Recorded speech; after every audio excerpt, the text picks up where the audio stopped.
श्री गणेशाय नमः।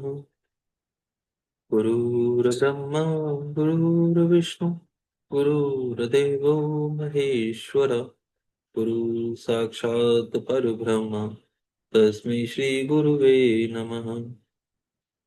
त्वमेव माता च पिता त्वमेव त्वमेव बन्धुश्च सखा त्वमेव त्वमेव विद्या द्रविणं त्वमेव त्वमेव सर्वं मम देवते।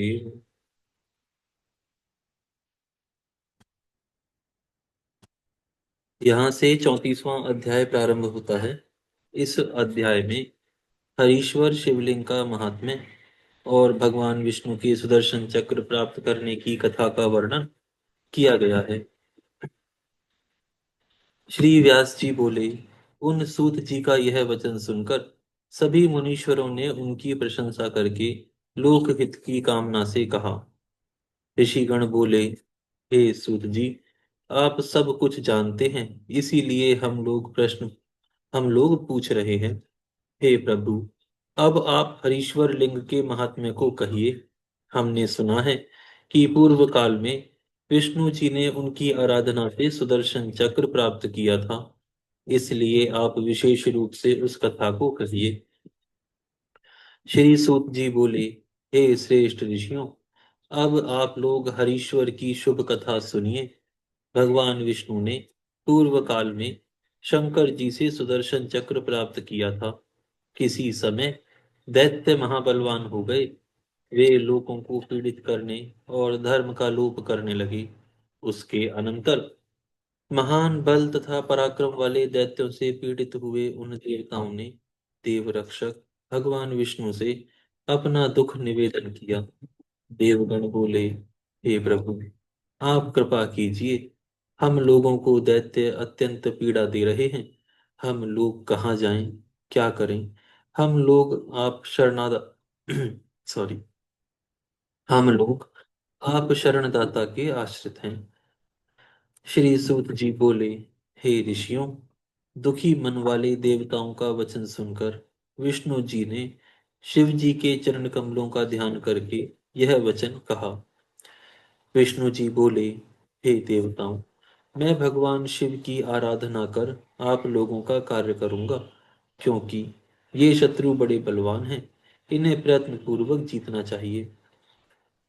श्री सूत जी बोले, हे ऋषियों, सर्व सामर्थ्यशाली भगवान विष्णु के इस प्रकार कहने पर वे सभी देवता उन दुष्ट दैत्यों को हत मानकर अपने अपने स्थान को चले गए।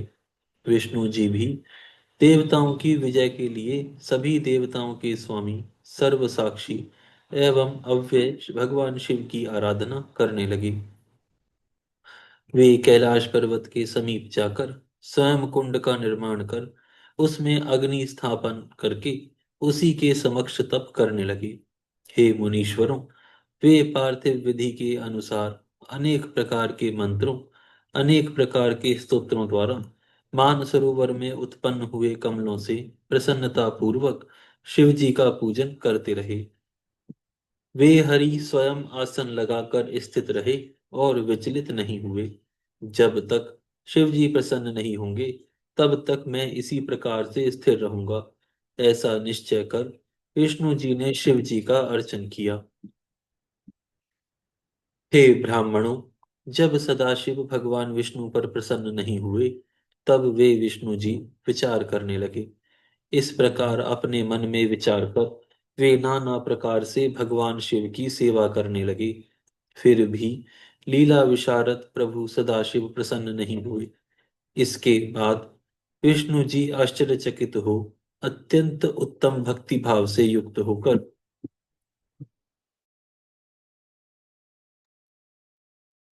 अत्यंत उत्तम भक्ति भाव से युक्त होकर भगवान शिव के सहस्त्र नामों से प्रेम पूर्वक परमेश्वर की स्तुति करने लगे।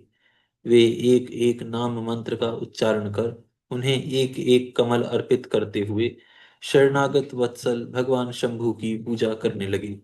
उस समय शिव ने भगवान विष्णु की भक्ति की परीक्षा के लिए उन सहस्त्र कमलों में से एक कमल का अपहरण कर लिया उस समय विष्णु जी को भगवान शिव की माया से हुए इस अद्भुत चरित्र का पता नहीं चला।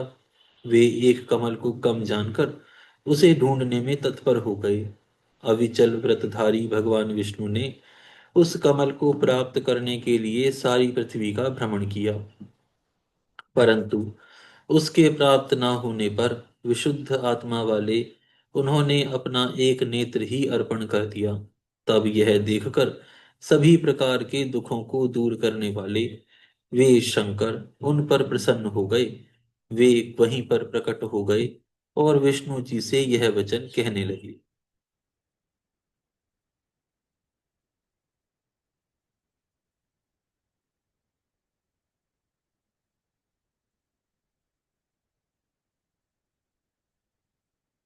शिव जी बोले, हे विष्णु जी, मैं आप पर प्रसन्न हूँ। आप मनोवांछित वर मांगिए। मैं आपको मनोभिलाषित वर दूंगा। आपके लिए मुझे कुछ भी अदेय नहीं है। श्री सूत जी बोले।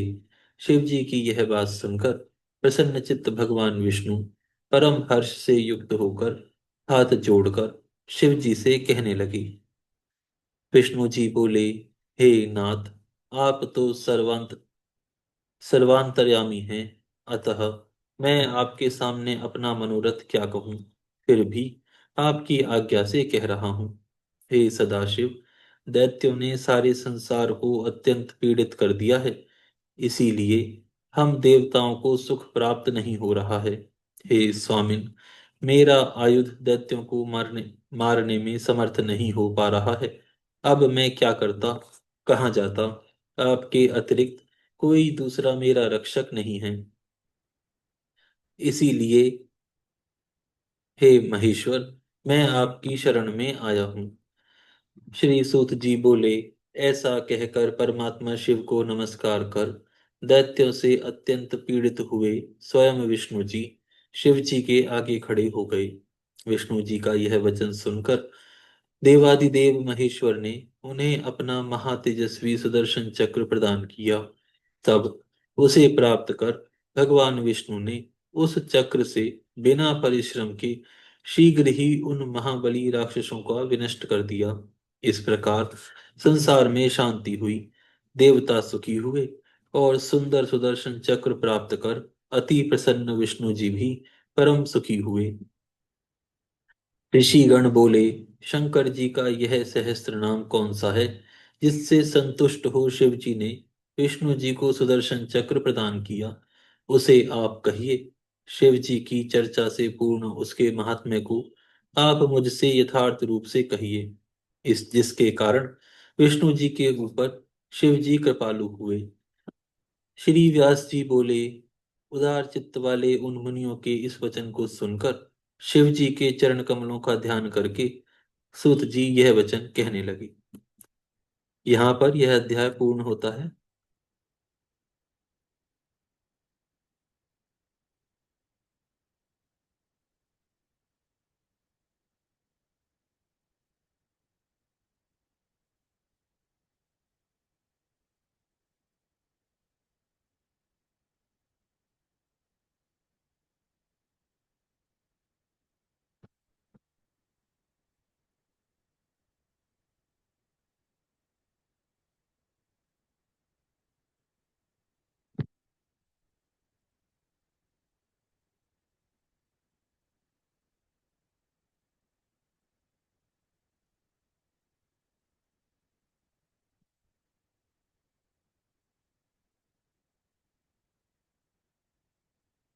यहाँ से 35वां अध्याय प्रारंभ होता है। इस अध्याय में विष्णु प्रोक्त शिव सहस्त्र नाम स्तोत्र का वर्णन किया गया है। श्री सूत जी बोले, हे मुनिवरों, आप लोग सुने। जिससे महेश्वर संतुष्ट हुए थे उस श्री शिव सहस्त्र नाम स्तोत्र को मैं कह रहा हूँ। भगवान विष्णु ने कहा,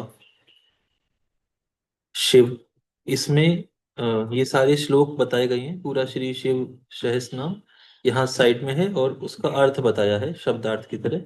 तो हम शब्दार्थ की तरह उसका अर्थ पढ़ रहे हैं। शिव का अर्थ है कल्याण स्वरूप। हर का अर्थ है भक्तों के पाप ताप हर लेने वाले। मृड का अर्थ है सुखदाता। रुद्र का अर्थ है दुख दूर करने वाले। पुष्कर का अर्थ है आकाश स्वरूप। पुष्प लोचन, पुष्प के समान खिले हुए नेत्र वाले। अर्थिगम्य, प्रार्थियों को प्राप्त होने वाले। सदाचार, श्रेष्ठ आचरण करने वाले, तो श्रेष्ठ आचरण वाले। शर्वः, संहारकारी। शंभु, कल्याण निकेतन। महेश्वर, महान ईश्वर। चंद्रपीड़ा, चंद्रमा को शिरोभूषण के रूप में धारण करने वाले। चंद्रमौली, सिर पर चंद्रमा का मुकुट धारण करने वाले। विश्वम, सर्व का अर्थ है सर्वस्वरूप। विश्वम्भरेश्वर, विश्व का भरण पोषण करने वाले। श्री विष्णु जी के भी ईश्वर। वेदांत सार संदोह, वेदांत के सार तत्व। सच्चिदानंदमय, ब्रह्मा जी की साकार मूर्ति। कपाली, हाथ में कपाल धारण करने वाले। नील लोहित, गले में नील और शेष अंगों में लोहित वर्ण वाले। ध्यानाधार, ध्यान के आधार। देश अपरिच्छेद, देश काल और वस्तु की सीमा से अविभाज्य। गौरी भरता, गौरी अर्थात पार्वती जी के पति। गणेश्वर, यानी प्रमथ गणों के स्वामी। अष्टमूर्ति, यानी जल, अग्नि, वायु, आकाश, सूर्य, चंद्रमा, पृथ्वी और यजमान, इन 8 रूपों वाले। विश्वमूर्ति, अखिल ब्रह्मांड में विराट पुरुष। त्रिवर्ग स्वर्ग साधन, धर्म अर्थ काम तथा स्वर्ग की प्राप्ति कराने वाले। ज्ञान गम्य, ज्ञान से ही अनुभव में आने के योग्य। दृढ़ प्रज्ञ, सुस्थिर बुद्धि वाले। देव देव, देवताओं के भी आराध्य। त्रिलोचन, सूर्य, चंद्रमा और अग्नि के रूप में 3 नेत्रों वाले। वामदेव, लोक के विपरीत स्वभाव वाले देवता। महादेव, महान देवता, ब्रह्मादिकों के भी पूजनीय। पटु, सब कुछ करने में समर्थ एवं कुशल। परिदृढ़, यानी स्वामी। दृढ़, कभी विचलित ना होने वाले। विश्वरूप, जगत स्वरूप। विरूपाक्ष, विकट नेत्रों वाले। वागीश, पाणी के अधिपति। शुचि सत्तम, पवित्र पुरुषों में भी सबसे श्रेष्ठ। सर्व प्रमाण संवादी, संपूर्ण प्रमाणों में सामंजस्य स्थापित करने वाले। वृषाडंक, अपनी ध्वजा में वृषभ का चिन्ह धारण करने वाले। वृषवाहन, वृषभ या धर्म को वाहन बनाने वाले। ईश, स्वामी या शासक। पिनाकी, पिनाक नामक धनुष धारण करने वाले। खटवांगी, खाट के पाए की आकृति का एक आयुध धारण करने वाले। चित्रवेश, विचित्र वेशधारी। चिरंतन, पुराण अनादि पुरुषोत्तम। तमोहर, अज्ञान अज्ञानांध का अज्ञानंद को का अज्ञान अज्ञान के अंधकार को दूर करने वाले। महायोगी, महान योग से संपन्न। गोप्ता, यानी रक्षक। ब्रह्मा, यानी सृष्टिकर्ता। धुर्जटी, जटा के भार से युक्त। काल काल, काल के भी काल। कृत्तिवासा, यानी गजासुर के चर्म को वस्त्र के रूप में धारण करने वाले।